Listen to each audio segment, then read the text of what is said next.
If a virus wipes out 99.99% of the human race, where should us survivors meet up and why there? Probably some place near the Mediterranean. Relatively little in the way of natural disasters, fertile farmland, and ready access to a relatively calm sea for fishing purposes, and a nice climate that's easy to survive in year-round. There's a reason why civilization started there. Costco. If zombies ever attack, just go to Costco. They have walls, years of food and supplies, and zombies can't get in without a Costco membership. Edit. Holy shit. This is what it feels like to get a high-rate comment? Considering I got my taxes today as well, you guys just made me day at work bearable. Happy crying face. Edit 2, and fucking gold?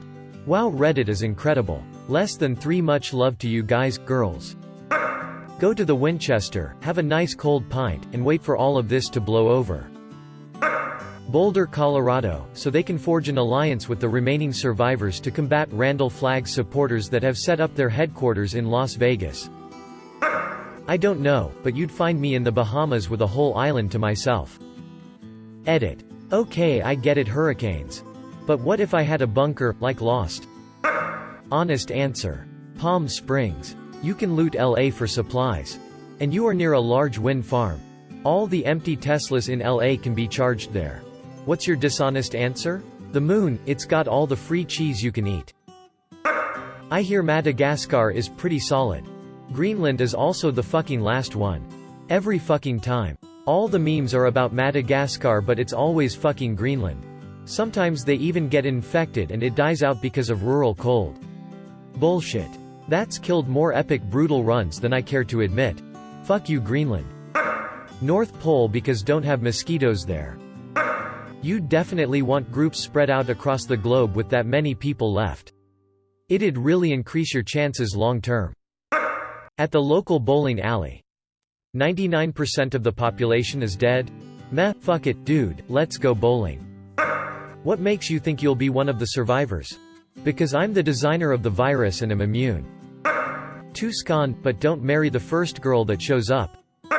On Reddit, of course. With everyone dead, who would answer all our AskReddit threads? Not everyone is dead though. Point taken.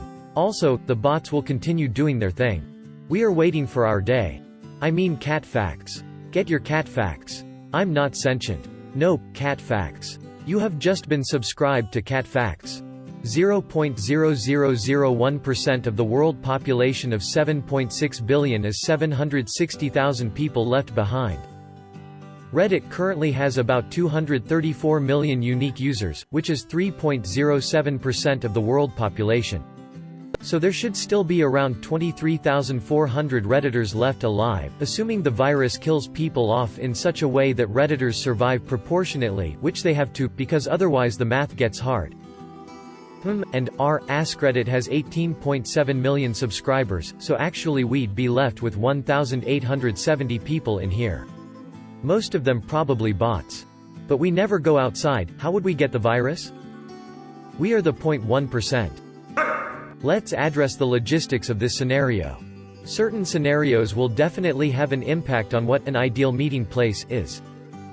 First question, why did people survive? Was it because 0.01% of the population were naturally immune, or was the virus 100% fatal, but 0.01% of the population were simply not exposed to the virus? We'll assume that in either case, animals are unaffected by the virus, except maybe some closely related apes. Let's take a look at scenario number 1. This is probably the ideal scenario in this situation. In this case, survivors would be distributed in the same proportions as before the apocalypse. There would be survivors from all important skilled professions: engineers, farmers, doctors, etc. Cities have more survivors, and rural areas would have less survivors. In cities, it wouldn't be difficult to find other survivors, due to high population density. In Manhattan alone, there would be about 16.5 thousand survivors. That's about 5 to 6 survivors per city block. Once rioting and anarchy has died down, you'd be able to establish some kind of society in the city easily, and find other survivors. From there, you can head out into the country and look for rural survivors, which will be a much harder task, I imagine. Let's look at scenario 2. Not ideal. There will be hardly any doctors left, as they'll all have caught the disease from patients. Cities will be almost entirely wiped out due to high population density. Likely the only survivors will be those living in small, isolated communities. It will be much harder for them to establish contact with other survivors, due to the nature of their survival being based entirely on their isolation. Rural survivors would most likely migrate to city centers in search of other people. Chances are good you wouldn't need to go look for anyone. Also, I don't think there would be riots. There wouldn't be the population density to support them, and the moral shock of 99.99% of people dying would likely promote unity more than anarchy. Rural survivors would most likely migrate to city centers in search of other people. I would think the opposite. Without rural areas to support them, cities would gain a ticking clock over their head before their food supplies run dry, while more rural areas will be more self-sufficient due to the proximity to the fat of the land and the guns to harvest it. Super rural areas may not even notice anything different. Till guns are used to harvest cheeky smiley face. Gotta blast those potatoes out of the ground. Seattle. I live here and don't wanna travel too far. Tucson. Alive in Tucson? Phil? Tandy. Miller. It truly was a Shawshank Redemption. Mill her? I hardly knew her. A boom, still got it. I wonder how many suicides there would be quickly amongst the survivors when 99.99% of their loved ones, friends, and acquaintances die all at once. Terraform West Australia with robots and turn it into a thriving utopia. Once this is established, find ways to eliminate the virus and then slowly move back. I don't know if I'd go to Australia, or not.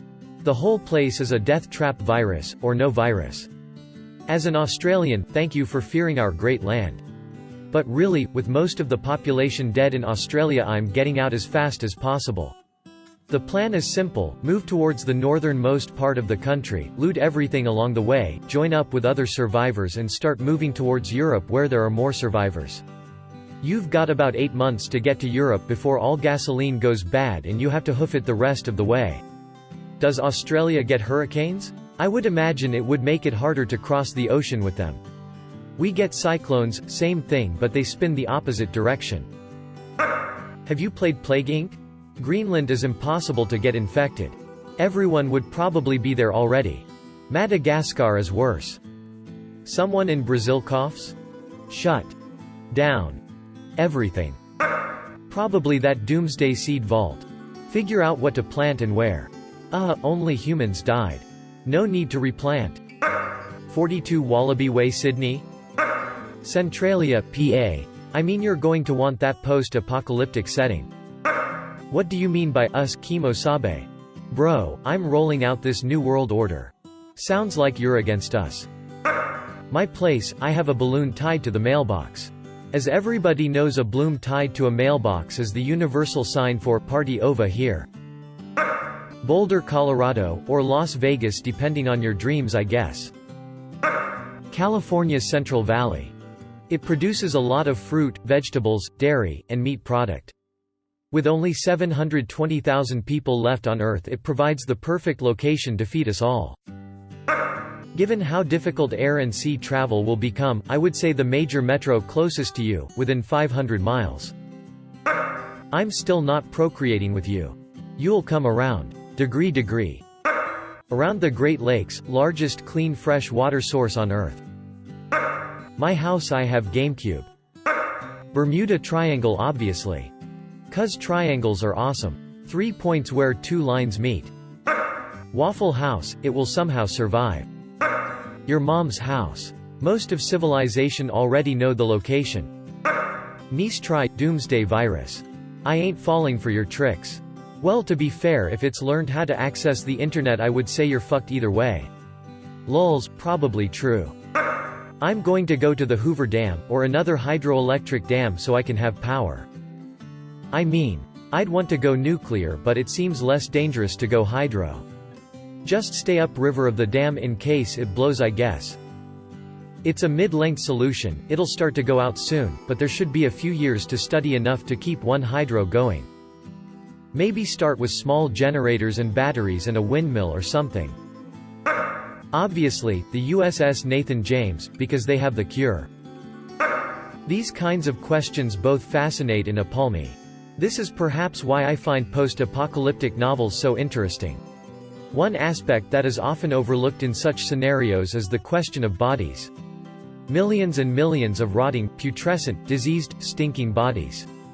The world, a charnel house. Shudder. IHOP, time for pancakes I say. In Canada right above Lake Erie. Warm enough to grow crops but cold enough that there is no mosquitoes. Fresh water and very lightly populated. See y'all there. For us North Americans, we should meet in Bay City, Texas. There's a nuclear power plant, farms, and Houston is only 90 miles away. It's Texas so we can get guns and form a defense force.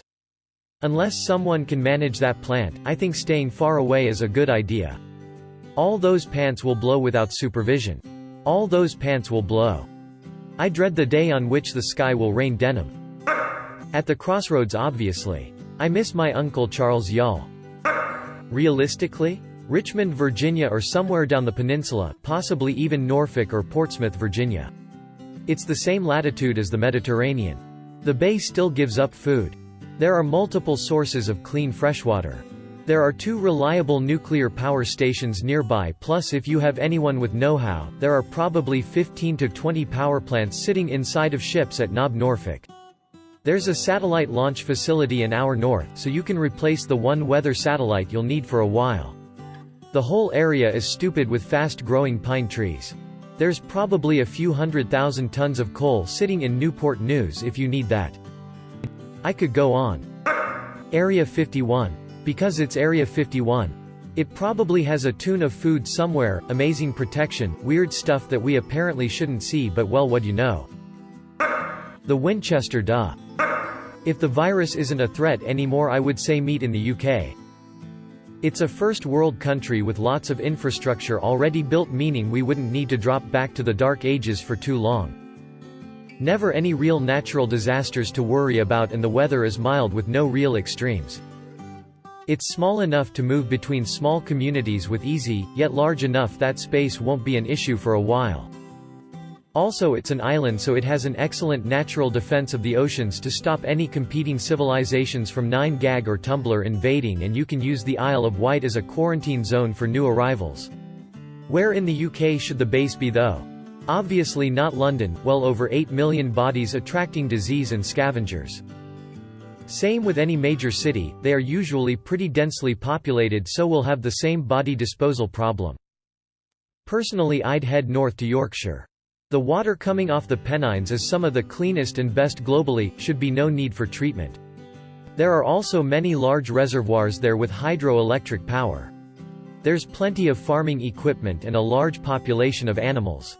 It's also coastal too with large fishing communities. Outside of Leeds are some of the largest distribution centers. Amazon has a very large depot here and should be far enough away from the city center to avoid the body problems. Lots of rivers and a huge canal network with plenty of watercraft for navigation. Could go on, but Yorkshire is where we should all be. The best would be to have a base in some smaller place, because as you say dead bodies and it's easier to clean out a smaller town. Then you'd just organize raid parties to go to the major cities in order to loot useful stuff like cars, supplies, tools, fuel, the crown jewels, books, etc. Best to strike fast as well before too much decay sets in, and then build a good lasting storage in your base. It would probably be good to have relatively close access to a cold storage as well where you could store perishables. The Purell factory, then we can wipe out 99.99% of the virus. Should we all meet up though? If anything else bad happens, a flood, an earthquake, another virus, it could get us all. Maybe we would better our chances by staying spread out. We could stay in contact with each other through Reddit. The last people on Earth pen pals? Sure. People who are already geographically close could form tribes large enough for mating without inbreeding, and the individual tribes could keep up remote contact to see how well the others are faring. Reddit questions would be things like, what are some pro tips for preserving food without refrigeration, and our tomatoes won't grow. Anyone else having any luck? Somewhere in central Appalachia, USA. Abundant water, abundant animals to hunt, it's been settled long enough that most of the big predators have been nearly eradicated. It's mostly rural, so there's already stuff like wood stoves and canoes and farming equipment. The weather gets cold enough to kill or control a lot of the parasites and blood-sucking insects rampant if you go further south, but winters are short and mild enough that you're not too likely to die of frostbite. Chuck E. Cheese. Be nomadic-ish, sorta. Live in one big city or suburb, then when we run out of the food that was left there, move to the next one. No thanks, I M Ganato take advantage of the lack of humans, tell me where everyone's meeting and I LL go the other way. In the house of the guy who studied the blade while I was getting drunk at parties. There are a number of good places, the Pacific Northwest coast would be one of them. The marine resources alone would be so abundant that it could support a large human settlement. In the majority of hunter-gatherer societies, people have to move around a lot to follow the food. Most people needed agriculture if they wanted to stay in one place. But the PNW coast was so rich in resources that pre-Columbian Native Americans could have a sedentary society without agriculture. It also has a good climate, doesn't usually get too cold or too hot. That's still 700,000 people alive probably choose a country with lots of natural spaces to be in. Edit, number correction. The Mediterranean. So we can have an orgy on the beach without freezing to death, of course. Tucson. My house, bring the intoxicant of your choice. In the Upper Peninsula of Michigan. Fresh water, defensible land, lots of game and wildlife. Giza or Alexandria in Egypt. The Nile is great for agriculture and the pyramids would be a great moral boost to see, kind of like if they could do that 4,500 years ago we can rebuild civilization today. New Jersey, so you can burn the state to the ground. No one in the future should ever have to witness the badness that it offers. Then go somewhere nice. At Bill Murray's house pretending to be Ghostbusters, of course. Vermont. Because movies. You spelled maple syrup wrong. The majority would be somewhere near Bangladesh. For us New Worlders, it'd probably be New York. We'll head to the pub, have a couple of beers and wait till the whole thing blows over. The United Kingdom. Large island, reasonably defensible. Geologically stable. Good weather in terms of avoiding extremes. Good beer, so you can go to the Winchester, have a pint and wait till this all blows over. Hoover Dam, electricity, water, fish in one place. My house, so I don't have to go out. I don't know about you lot, but I'm going to Hobbiton, New Zealand. But in all seriousness, it's the big cities you want to go to. They have stuff you can loot, lots of places to stay, and some of them have big wind, solar farms that will keep going even without someone manning them. You just have to find one that is still intact. Between planes falling from the sky, unmanned reactors blowing up, and tons of other problems, the choices are actually a lot smaller than most would think. Hawaii doesn't sound like too bad of a spot. Can grow crops year-round. Many different microclimates, you can basically go up the mountain altitude until you find the right balance between temperature and rainfall. There's an adequate supply of large wild game, cows, boars, goats, which flourish because they have no natural predators other than humans. The fishing here is some of the best in the world. One of the most popular Hawaiian dishes, poke, is basically cubed raw tuna. Ahi tuna, which is a couple different similar tuna species caught off the islands.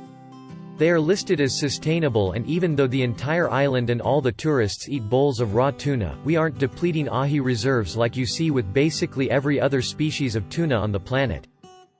Plenty of freshwater rivers, waterfalls, or even snow up on the peaks. Plus it's isolated. You don't have to worry about things like wolves eating your livestock, bears eating you, or a tiger kidnapping your child in the night, winking face. Maybe not the best place to start over, but I would say it's a contender. Edit, did I mention this is the only state in the United States where we can grow coffee? Also we can grow cacao, chocolate, two things you would probably run out of eventually, or the entire supply would spoil in a place like California for example. Nice try, sentient virus. Boulder, Colorado apparently. I'm finding the guy who commented on a zombie apocalypse thread a while back. Dude had a solid plan. We shouldn't. There's a chance that on our travels there at least one of us would catch this virus and ultimately infect one another. I ain't meeting up with any of you creeps. If my SO is still alive, we'll go off somewhere to survive alone. If she dies, then I'll live the rest of my miserable life by myself unless I come across others in my day-to-day. I'm not going out of my way to meet anyone post-apocalypse. My farm, because we could probably make it if we could get enough people to do stuff by hand. As an introvert, I'd like to suggest we don't. Wherever the zombies are not. In North America, I'd suggest Louisville, Kentucky. It's on the Ohio River and in the heart of the Ohio River Valley, fertile farmland throughout western Kentucky and Tennessee as well as southern Ohio, Indiana and Illinois. And lots of infrastructure to be pillaged in Louisville, Cincinnati, Columbus and Indianapolis. I'll probably go to that place in Iceland. The seed bank. Start a group with some farmers and have a monopoly on food production for the future. I'm hanging out here. Walking distance to both a well-stocked hospital, a small solar array, and surrounded by about a dozen or so farms, at least one of which should have a ham radio. Overall favorable weather, plenty of scavenging opportunities, small enough to stay off the radar but well established enough to support any survivor community. Thanks for watching our video. If you like it, please smash the subscribe and like button to support the channel, so that we can create more quality content in the future.